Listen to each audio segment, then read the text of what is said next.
సమర్థ సద్గురు సాయినాథ్ మహారాజ్కి జై. సాయి భక్తులందరికీ నమస్కారం అండి.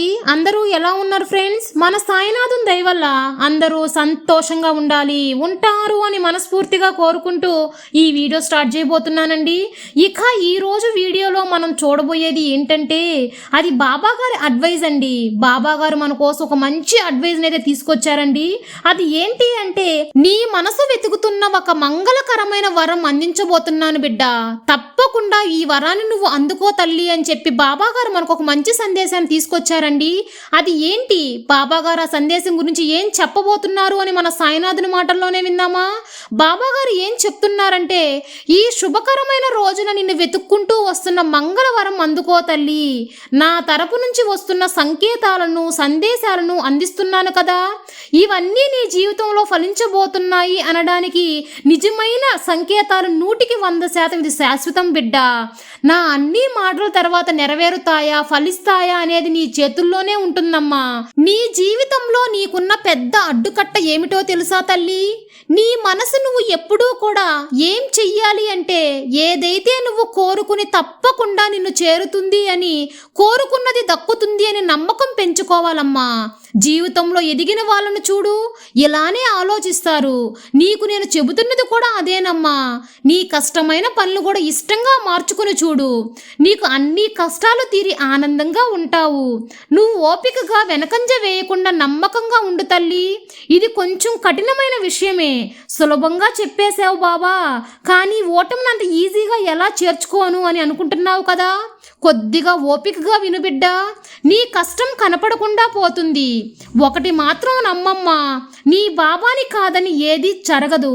కవచంలాగా నీ చుట్టూనే ఉంటాను. ఏది వచ్చినా నన్ను తాకాలి బిడ్డ.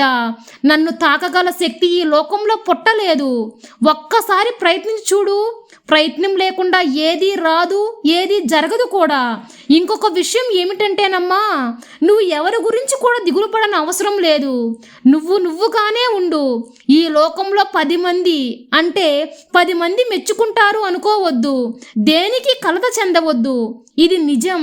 నీలో ఉన్న బలాన్ని తెలుసుకోకుండా నీ మనసు అలజడిలో ఉంది తల్లి. మొదట నీ మనసుని కుదుటపరుచుకో.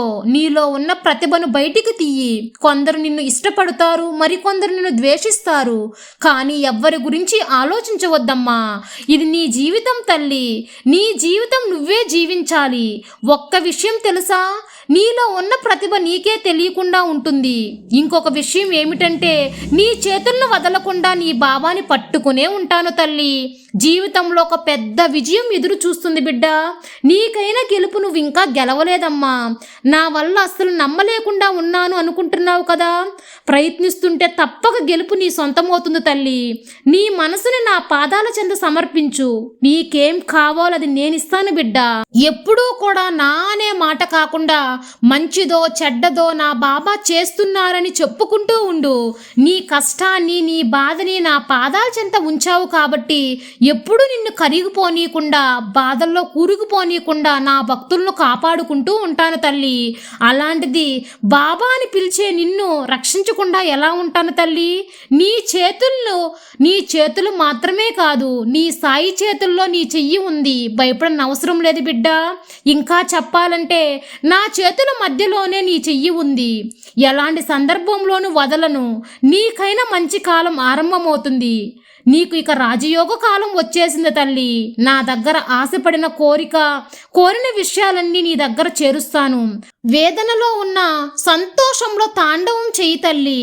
నీ కన్నీరులో మునిగి ఉన్న నువ్వు ఇక ఆనంద బాష్పాలతో తాండవం ఆడబోతున్నావమ్మా. దుఃఖంలో ఉన్న నువ్వు విడుదల కాలం వచ్చేసింది తల్లి. నీకు మెట్టుగా ఎదిగే రోజులు నువ్వు చూస్తున్నావు తల్లి. కాబట్టి వెనకనే దాక్కుని ఉండకు, ఆనందంగా ఉండు. నీకు మంచి కాలం వచ్చేసిందని నీ బాబాని చెబుతున్నాను. నీకు ఎలాంటి భయము అక్కర్లేదమ్మా. నీకు తోడుగా నీ బాబా నేనే ఉన్నాను కదా బిడ్డ.